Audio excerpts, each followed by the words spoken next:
So जिसका हमको डर था वही हुआ. आम्ही पोचलो आहे माणगावला आणि माणगावला लागलेली आहे आम्हाला ट्रॅफिक. जेव्हापासून हा बोगदा चालू झाला आहे ना, आपल्या रनिंगमध्ये 45 to 50 मिनिट्स कवर होऊन जातात, कमी होतात. आणि हा घाट पहिला खूप डेंजरस होता, वळणं खूप होती, ओव्हरटेक्स करायला प्रॉब्लेम. आणि तुम्ही पालीवरनं असं येत असाल तर मग तुम्हाला थोडा ना चुकामुक होऊ शकते. सरळ गेला तर कोल्हापूर आहे, कोल्हापूरचा हा रस्ता झाला आहे पूर्ण ऑलमोस्ट. तर लोकांना वाटतं आहे की सरळ इकडनंच मालवण कणकवली आहे, पण इकडनं गेलं तर कोल्हापूरला जा. तुम्हाला राईट टर्न मारून ब्रिजच्या बरोबर खालनाच ब्रिजला फॉलो करतच पुढे जायचं. So hello welcome back to my YouTube channel this blog. आणि आज आपण चाललेलो आहोत परत मालवणच्या दिशेने, म्हणजेच गावी आपल्या. आणि गाडी एकदम सेट आहे, सामान वगैरे एकदम सेट करून ठेवलं. आराध्या प्रणयच्या आतमध्येच. सो आणि एक नवीन आपण आराध्याचा स्टिकर लावला आहे पाठी. तर मग कोणीही बघितलं तर तुम्हाला कळेल की आमचीच गाडी आहे ती. आणि हे बघा आराध्या प्रणयशा रेडी. तर मग आराध्या प्रणयशा रेडी आहे, सामान पण रेडी आहे आमचं पार्टी भरून, डॅडो पण रेडी आहे. तर मग आता निघूया आपण. वाजलेले आहेत आता 7:20. आज थोडं लेट निघालो कारण की झोप थोडी कंप्लीट केली. आणि बघू आता कधीपर्यंत पोचतं, तुम्हाला अपडेट देतो NH66 वरती. तर मग प्रॉपर असा ब्लॉग येणार आहे. Mumbai to Goa national express highway NH66. तर मग बघूया आता रस्ता कसा आहे, किती कामं झाली आहेत आणि कोणते पॅचेस खराब आहेत, कोणते चांगले आहेत. ते स्टे ट्यून, तुम्हाला सगळा ब्लॉगमध्ये दाखवणार आहे. पहिला CNG भरू आणि आपला प्रवास चालू करू. Let's go. सो आपला पहिला CNG ब्रेक झालेला आहे, तो घनसोलीमध्ये टाकला. हा न्यू एक CNG पंप चालू झाला आणि खूप मोठा आहे. आणि कधीही या इकडे बिलकुल पण गर्दी नसतं. रिलायन्सच्या बाजूलाच आहे, रिलायन्सच्याच बाजूला आहे आणि खूप मोठा आहे. ॲक्च्युअलमध्ये असं पाहिजे होतं आपल्या नवी मुंबईमध्ये आणि झालं. तर मग खूप छान पेट्रोल बोलतं आहे, CNG मिळतं. आणि प्रेशर पण खूप चांगलं असतं. ऑलमोस्ट 9 किलोचा बाटला आहे, तर मग 8.5 किलो बसला आहे आपल्या गाडीमध्ये. तर आता बघू कितीपर्यंत आपलं CNG टिकतं आहे आणि नेक्स्ट कुठे मी फ्युल अप करतो आहे CNG. सो आता सकाळचे वाजलेले आहेत 8 आणि आपला एक्सप्रेस हायवे समोर पुणे मुंबई पनवेलला थांबलेलो आहोत नाश्ता ब्रेकसाठी. आम्ही मोस्टली जर लेट झाला तर मग इकडेच थांबतो. उडुपी एक्सप्रेस आपला पेट्रोल पंपच्याच बाजूला मॅगडी पनवेलचं. तर मग इकडे आता प्रणयशाने वडापाव घेतला आहे आणि मी घेतलेली. तर प्रणयशा वडापाव खाते, माझी इडली येते आणि आराध्याचं काही नाही, आराध्या झोपणार आहे आता. तर बघू आता इडली येऊन दे, नाश्ता करूया आणि इकडनं निघूया. तर मग इकडे आलेली आहे आपली टॅक्टी इडली. क्वालिटी बघू शकता, क्वांटिटी पण खूप छान आहे. 60 रुपीज ओनली. ट्राय करू आणि तुम्हाला सांगतो कशी आहे ते. चलो आम्ही निघालो आहोत, एक्सप्रेस वेला लागलेलो आहोत आता. आणि वाजलेले आहेत आता 8:19. लेट्स सी पालीपर्यंत किती वाजेपर्यंत पोचतं. माईट बी 1 तास तरी लागेल आम्हाला इकडनं पालीला पोचायला. बघू कसा रस्ता आहे. एक्सप्रेसवे तर मस्तच आहे एकदम. आता इकडनं फक्त खोपोलीवरनं राईट मारायचं. So let's go. सो आता आपण एक्सप्रेस हायवे एक्झिट मारला आहे, खोपोलीमध्ये एंटर केलं आहे. म्हणजे इकडनं हा खालला एक्सप्रेस हायवे, इकडनं रोड येतो आहे. यू टर्न मारून इकडनं सरळ जायचं आणि आता परत आपल्याला इमॅजिकाचा लेफ्ट मारायचं. तर मग हा NH66ला जॉईंट होतो डायरेक्ट पालीचा मार्ग. तर मग हा रस्ता एक चांगला आहे जर तुम्हाला कंटेनरची ट्रॅफिक अवॉइड करायची असेल डायरेक्ट हायवेने, तर मग हा रूट घेऊ शकता तुम्ही. आता बघा इकडे आलेलो आहोत आपण चौकामध्ये. लेफ्ट मारला तर पाली आणि राईट मारला तर परत आपला जुना एक्सप्रेस हायवे असा.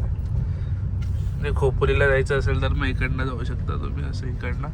आणि मेन पाली हा लेफ्ट, अलिबाग सॉरी हा लेफ्ट पाली इमॅजिकाकडनं सरळ. सो आता वाजले आहेत 9:45 आणि आपण नॅशनल हायवे 66ला जॉईंट होतो आहे. हा पालीचा फाटा. राईट गेल्यावरती पेन आणि लेफ्टला गेल्यावर आपला रत्नागिरी चिपळूण. सो लेफ्ट मारूया स्ट्रेट. आता रोड एकदम मक्खन आहे, मक्खन एकदम मक्खन. थोडासा मध्ये खराब असेल तो तुम्हाला दाखवतो, कुठपर्यंत खराब आहे. बाकी आता स्ट्रेट हातखांब्यापर्यंत असाच रोड आहे, नाही सॉरी संगमेश्वरपर्यंत असाच रोड आहे. So let's go. हा माणगावच्या अगोदर ब्रिजचं काम चालू आहे. तर मग हा पहिला डायव्हर्शन आपला मुंबईवरनं निघाल्यापासूनचा.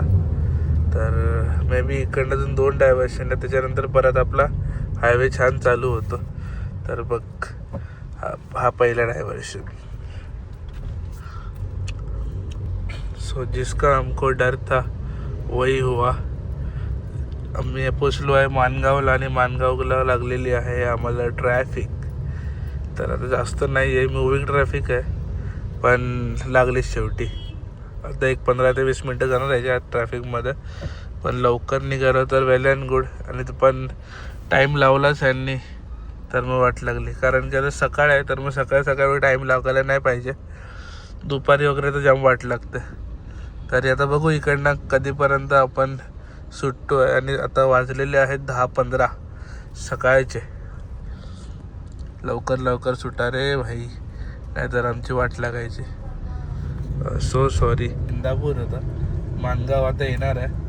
आता माणगावला आता इंदापूरमध्ये असं ट्रॅफिक नाही मिळाली, तरी 5 मिनटं लागली सुटलो तरी ट्रॅफिकमधनं. बघू आता माणगावची ट्रॅफिक कशी लागते. इंदापूर संपला, माणगावची बघू आता. Let's go. सो हे आम्ही पोचलो आता माणगावला आणि माणगावची ट्रॅफिक लागली आहे, जास्त नाही आहे. मॅपमध्ये बघितलं तर एक 10 मिनटाची दाखवते, पण ही खूप स्लो मुव्हिंग ट्रॅफिक असते. तर लवकर गाड्या पास होत नाहीत. आता वाजले आहेत 10:26, 10:26. बघू आता आपला कधीपर्यंत माणगावचा पॅच पार होतो आहे.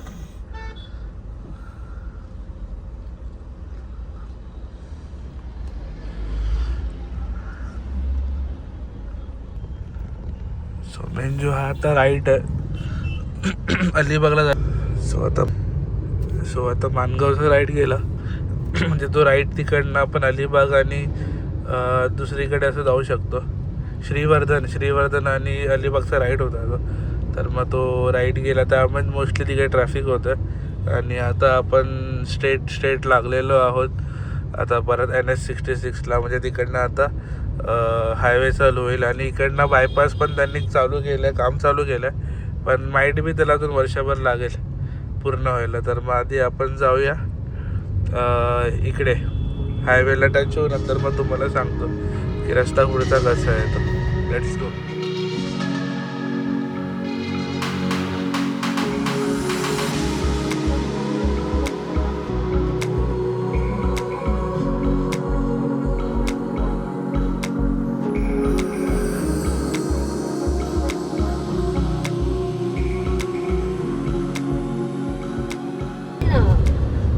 तर मग आता आपण महाड क्रॉस केला आहे आणि महाडलाच आपण CNG फुल केला. आता जस्ट CNG फुल केला आणि गाडी आता ऑलमोस्ट 156 किलोमीटर चालल्या. म्हणजे 30 किलोमीटर नंतर मी सेट केला, म्हणजे 190 किलोमीटर वगैरे झाली असेल घर सोडून. आणि आता एक 60 किलोमीटर चिपळूण असेल. तर मग आता चिपळूणला बघू काही ब्रेक मिळतो का, कारण की ब्रेक घ्यायची आता आवश्यकता आहे. पण लास्ट टाईम आपण जिकडे स्ट्रॉबेरीज घेतलेल्या, तर मग तिकडे आपण ट्राय करू परत भेटत आहेत का, कारण की असतील असं वाटतं. आणि आता सीझन संपत आला तर मग स्ट्रॉबेरीचा, तर मग आता स्ट्रॉबेरी खायला मिळणार नाही, तर मग आताच भेटलं तर खाऊन घेऊ आणि आईबाबांना पण घेऊन जाऊ जमलं तर. बघू आता कसं काय होतं. आराध्या पण जस्ट उठली, झोपलेली माझी मिट्टू एकदम गाढ. पण या टाईमला पाठीमागे आम्ही सेटअप नाही केलं, जर वाटलंच तर मग सेटअप करू पटकन गाडी टाकून. तो काय 10 मिनटाचं काम आहे, कुठेही गाडी थांबवली की होऊन जाते. आता आराध्याचा डायपर चेंज करायचा आहे, त्यामुळे आम्हाला स्टॉप घ्यावा लागेल. बघू आता कुठे चांगलं वॉशरूम भेटते तर मग तिकडे मला वॉशरूम ब्रेक पण घेऊ आणि आराध्याचा आराध्याचा डायपर पण चेंज करू. आणि काय माहिती आज थोडं ट्रॅफिक जास्त वाटतंय मला. बाकीच्याकडे कंटेनर्स खूप जास्त आहेत, मोठे ट्रक्स. तर आम्ही आता कशेरीच्या पहिल्या आहे, बोगद्याच्या पहिला. आणि हा महाबळेश्वरचा लेफ्ट आहे, जिकडे आपण लास्ट टाइम थांबलेलो. तिकडे आता स्ट्रॉबेरी शोधण्यासाठी आणि घेण्यासाठी आम्ही थांबणार आहोत. तर बघूया आता सकाळी सकाळी स्ट्रॉबेरी मिळते की नाही मिळते. मोस्टली तरी भेटेल असं वाटतंय, कारण की अजून सीझन संपला नाही, सीझन संपत आला आहे. पण आता काय माहिती आता भेटतंय की नाही. होप फॉर द बेस्ट, चांगली स्ट्रॉबेरी भेटून ते भेटली तरी. आपण इकडेच थांबलेलो का पुढे ना. तर मग आम्ही स्ट्रॉबेरी शोधत होतो, आम्हाला स्ट्रॉबेरी मिळाली. काका स्ट्रॉबेरी देतात, 1 किलो घेऊ, घरी घेऊन जाऊ, म्हणजे आई बाबांना पण खायला भेटेल. ते नुसते ब्लॉगमध्येच बघते स्ट्रॉबेरी घालतो होते, त्यांना आता आज घेऊन जाऊ, आवडेल त्यांना पण. कारण की त्यांनी पण सीझनमध्ये स्ट्रॉबेरी खाल्ली नाही आणि आम्हाला नशिबाने काका मिळालं. आणि आराध्याची फेवरेट स्ट्रॉबेरी मिळालेली आहे, खाऊया आणि जाऊया. चलो. तर मग आपण आता एंटर करत आहोत कशेडीच्या बोगद्यामध्ये. हा बघा इकडे तर पूर्ण दोन्ही साईडने चालू झालं. आणि आतमध्ये लाईट्स नव्हते, पण आता लाईट्स पण लागलेले आहेत आतमध्ये मस्तपैकी. आणि जेव्हापासून हा बोगदा चालू झाला आहे ना, आपल्या रनिंगमध्ये 45 to 50 मिनिट्स कवर होऊन जातात, कमी होतात. आणि हा घाट पहिला खूप डेंजरस होता, वळणं खूप होती, ओव्हरटेक्स करायला प्रॉब्लेम व्हायचा. पण आता जेव्हा बोगदा झालं आहे तर एकदम स्मूथ जाते आणि आपले ॲक्सिडेंटचे पण चान्सेस खूप कमी झालेले आहेत, म्हणजे ओव्हरऑल. सो आता आपण ऑलमोस्ट पोचलेलो आहोत चिपळूणला. 12:30 वाजले. आणि राईट साईडला बघू शकता चिपळूणची नदी, व्हॅली. आणि हा आता परशुराम घाटच्या टॉपवरती होता मी. आता घाट उतरतोय खाली, घाट उतरतो, चिपळूण क्रॉस करतो आणि मग सावर्डा सोडून कुठेतरी जेवायला थांबतो. रस्ते खूप. तर इकडे आलो आहोत आपण आता चिपळूणचा बहादूर नाका. आता या नाक्याला बहादूर नाका का बोलतात माहीत नाही, तुम्हाला माहीत असेल तर प्लीज कमेंट करून सांगा. आणि मेन चिपळूणच्या अजून फ्लायओव्हर्स चालू आहेत बांधकाम, त्यामुळे आता सर्व्हिस लाईन म्हणजे एक सिंगल लाईन चालू आहे, ती पकडून जायचं पुढपर्यंत. हे बघा अशी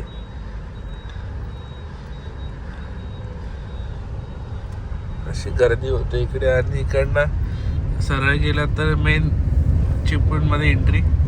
आणि तिकडेच हॉटेल आहे आपलं अभिषेक,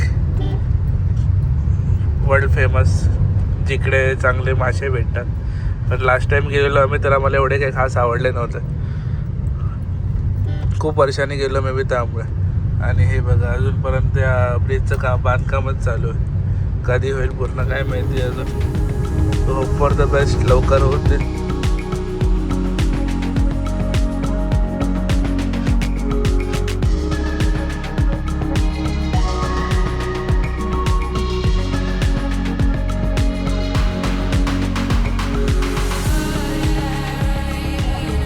चलो आपण आलेलो आहोत आता आपल्या नेहमीच्या हॉटेलकडे, ड्राईव्ह इन.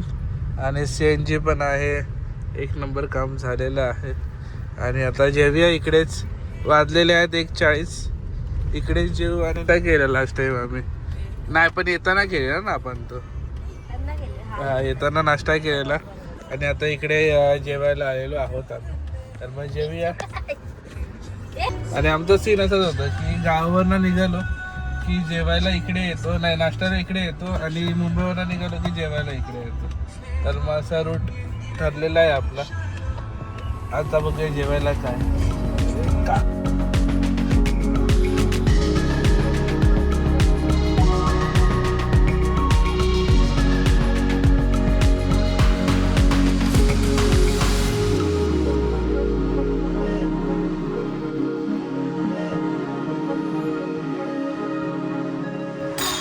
तर आम्ही आज मागवलेलं आहे चिरीमिली, रोटी आणि पेज आमच्या कार्टूनसाठी.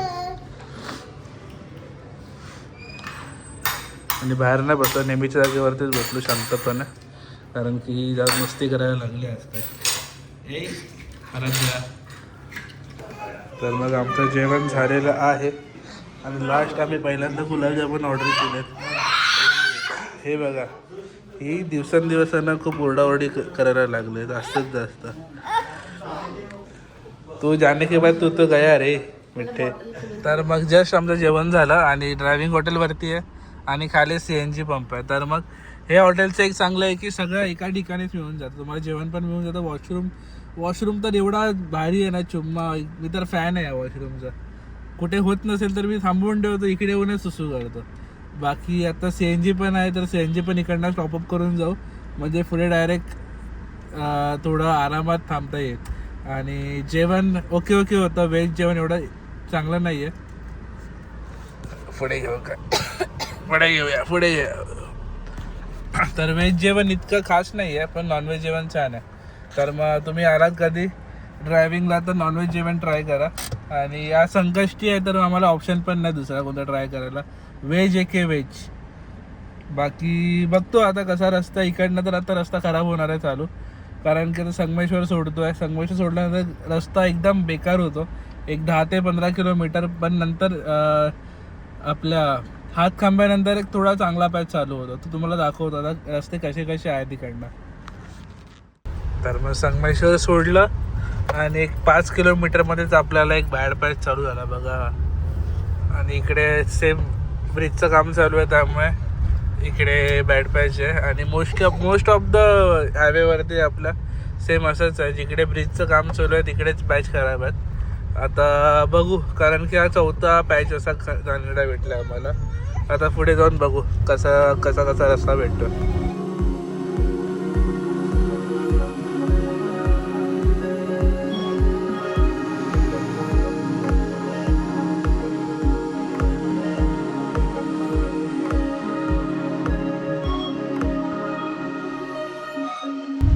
तर तुम्ही इकडे लेफ्ट साईडला बघू शकता ना, पूर्ण इकडे डोंगर होता मोठा.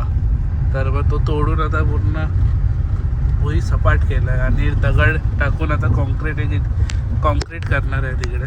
आणि रस्ता ऑलमोस्ट रस्ता पण झाला आहे तिकडे. तर फास्ट आहे, इकडचं काम फास्ट चालू आहे, पण मागचं काम एकदम स्लो चालू आहे सध्या. आता लवकर करा रे बाबा असे खड्डे. आणि हा एक बॅड पॅच चालू झाला. हा 4था की 5वा बॅड पॅच आहे चालू केल्यापासून. आणि मध्ये चांगले पॅच येतात, मध्ये तसे घाणेरडे पॅच येतात. तर मग आम्ही आता हातखंबा सोडला आहे आणि इकडनं रस्ता खूप मस्त आहे, एक नंबर रस्ता आहे. आणि आराध्या झोपले आहे म्हणून आता हळू बोलतो आहे, पण हातखंबा सोडल्यानंतर एक नंबर रस्ता लागतो. आणि इवन डायव्हर्शन पण आता खूप कमी झालं आहे. आणि थोडासा संगमेश्वर नंतर थोडा पॅच खराब आहे, पण नंतरचा तर असा 4 लेन रोडच चालू झाला. आता पुढे कोणता रस्ता खराब येईल तर तो दाखवतो तुम्हाला, कोणत्या एरियामध्ये कोणता रस्ता खराब आहे तो. Let's go.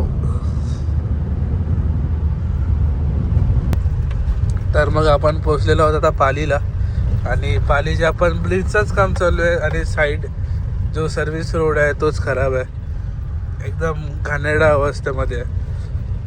पण जास्त मोठे खड्डे नाहीत, पण रस्ताच नाही आहे, त्याला काय बोलू शकतो आता. मातीचा रस्ता. आणि कधी होईल काय माहिती. हा पण आता पालीचा ब्रिज पण काम तर जोरो शोरो से चालू आहे असं लग रहा आहे. जितका लवकर होईल तेवढा बेटर, कारण की पालीचा ब्रिज थोडा छोटा वाटतोय. लवकर व्हायला पाहिजे. जेवढा लवकर होईल तर मग हा ऑलमोस्ट पाठीमागचा रस्ता तर पूर्ण क्लिअर झाला आहे. आता नाही म्हणता जो 15-20% राहिला असेल, त्याच्यामधले 5% तरी झाला असेल असं वाटतं. कारण की जेव्हा आम्ही हातखंबा सोडल्यानंतर थोडासा फक्त 1-2 मिनटाचा पॅच खराब मिळाला. नंतर मग जो चांगला मक्खन रोड भेटला आहे ना भाई, तो आतापर्यंत तर पालीच्या अगोदरपर्यंत होता. आणि तुम्ही पालीवरनं असे येत असाल तर मग तुम्हाला थोडा ना चुकामुक होऊ शकते. सरळ गेला तर कोल्हापूर आहे, कोल्हापूरचा हा रस्ता झाला आहे पूर्ण ऑलमोस्ट. तर लोकांना वाटतं आहे की सरळ इकडनंच मालवण कणकवली आहे, पण इकडनं गेलं तर कोल्हापूरला जाल. तुम्हाला राईट टर्न मारून ब्रिजच्या बरोबर खालनाच ब्रिजला फॉलो करतच पुढे जायचं. तर मग ते एक लक्षात ठेवा. पालीवरनं सरळ गेला तर कोल्हापूरला जाल, रस्ता चुकाल. ब्रिज फॉलो करत कणकवलीच्या रोडला जायचं आहे तुम्हाला. तर मग हे लक्षात ठेवा. सो आम्ही आता पोचलेलो आहोत लांजाचा पण आता हा पॅच बघा ना, हा पॅच काहीच झाला नव्हता आणि आता मस्त केलं आहे. फक्त आता हा पण सेम इकडनं ब्रिज स्टार्ट होणार आहे, तर मग इकडनं ब्रिजचं कामच राहिलं आहे. जो झाला की लांजाचा पॅच पण डन. कारण की आता आम्ही आलो ना, तर आम्हाला एवढे काही खराब रस्ते मिळाले नाहीत, एकदम चांगले रस्ते मिळालेत. नाहीच होते खराब रस्ते, फक्त जिथे ब्रिज आहेत ना तिथेच फक्त काही ते खराब रस्ते म्हणजे फक्त ब्रिजच्या डायव्हर्शन आहेत बस. नाहीतर रस्ते जितके पण खराब होते ना, एकदम घाणेरडे पॅच होते ना, सगळे एकदम मस्त झाले. म्हणजे आम्हाला आता आम्ही लेट निघालो तरी पण ऑन टाइम आहे असं वाटतं. 1 तास फक्त लेट असू, पण रस्ता जो स्मूथ झाला ना, एकदम मक्खन, असं वाटत पण नाही की आपण प्रवास केला म्हणून एवढा. आता इकडनं किती एक 50 किलोमीटर कणकवली असेल आणि 30 किलोमीटर आपला आचरा, तर मग ऑलमोस्ट 4 वाजले. 6 पर्यंत आम्ही घरी पोचून जाऊ आरामात. तर आता बघू कसं काय पुढचा रस्ता होता. पण आता लांजाचा हा पॅच एक खराब आहे, हे बघा तुम्हाला दिसत असेल, ब्रिजचं काम चालू आहे. तर मग आणि जेवढे पण बॅड पॅच आहे तेवढे सगळे ऑलमोस्ट कव्हर करायचा ट्राय केलं आहे मी कव्हर पण केले असतील. एक पण पॅच मी सोडला नाही की जो खराब आहे आणि दाखवला नाही. आता बघू लांजाचा पॅच संपेल आणि नंतर परत जो पण लांजाचा पॅच संपल्यानंतर जो रस्ता चालू होतो ना टिल कणकवली, 1 नंबर आहे भाई. खूप मजा येते आणि त्याच रस्त्यावरती पळवायला खूप मजा येते गाडी. तर आता मी गाडी थोडी पळवतो पॅच संपल्यानंतर आणि डायरेक्ट तुम्हाला कणकवलीला किती वाजता पोहोचले ते सांगतो. तर मग आता संध्याकाळचे वाजलेले आहेत 5:05 आणि आम्ही राजापूर क्रॉस केलं तर आणि पाठीमागे तुम्ही आपला टोल नाका दिसत असेल तुम्हाला राजापूरचा, तो क्रॉस करून थांबलो. चहा प्यालो आणि तोंड वगैरे धुवून आता परत कळली, कारण की मला जाम झोपायला लागलेली. तर बोला रिस्क नको, थांबूया 5 मिनटं. 5 मिनटाची रेस्ट घेऊन झालेली आहे ना, तर निघूया. बस रे बाबा.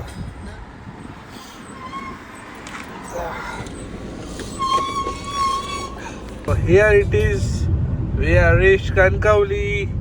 किती वाजता पोचलो आम्ही? 5:54 वाजले आहेत आणि हे आम्ही कणकवलीचा ब्रिज सोडून खाली उतरलो. इकडनं राईट मारून आपला आचरा बायपास. आता हायसून आचऱ्याक जाऊक 40 मिनटं लागतली. मग मी काय करते आता, आचऱ्याक जातं आणि डायरेक्ट व्लॉग चालू करते. तवसर तुम्ही दम धरा. आणि कणकवलीला घुसल्या ट्रॅफिक चालू झाली बघा. बहुत बढ़िया जो बहुत जल्दी आ गए.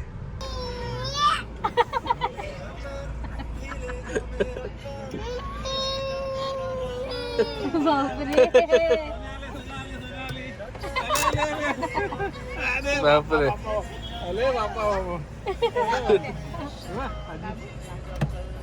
कुजबा किती झालाय तो. सो आम्ही आलो काल 6:30 पावणे 7 वाजता. तर मग खूप मस्त आलो. रस्ता खूप मस्त झाला आहे. नाही म्हणता संगमेश्वरपासून मला भीती वाटायची की हातकंब्यापासून थोडीशी पुढे भीती वाटायची मला, पण तो पुढचा रस्ता पण मक्खन झाला आहे. आता थोडेसे पॅच आहेत पण त्याला आता काही नाईलाज आहे, त्याला काही पर्याय नाही, कारण की ब्रिजचे काम चालू आहे. तर मग ते साईडने डायव्हर्शन ठेवलं. तर मग बाकीचा रस्ता 1 नंबर झाला आहे. कधीही तुम्ही डोळे झाकून NH66 वरनं या, रिग्रेट फील नाही होणार आणि त्रास तर बिलकुल नाही होणार. काल आम्हाला आमची बेबीसोबत असून पण आम्हाला असं वाटलं नाही की आम्ही ट्रॅव्हल केलं आहे म्हणून. इतका स्मूथिंग आणि मक्खन असा प्रवास झाला आहे आमचा. बाकी कसा वाटला व्हिडिओ, इन्फॉर्मेटिव्ह वाटला का, प्लीज कमेंट करून सांगा. बाकी असेच व्हिडिओ तुम्हाला भेटत राहतील. तोपर्यंत बाय.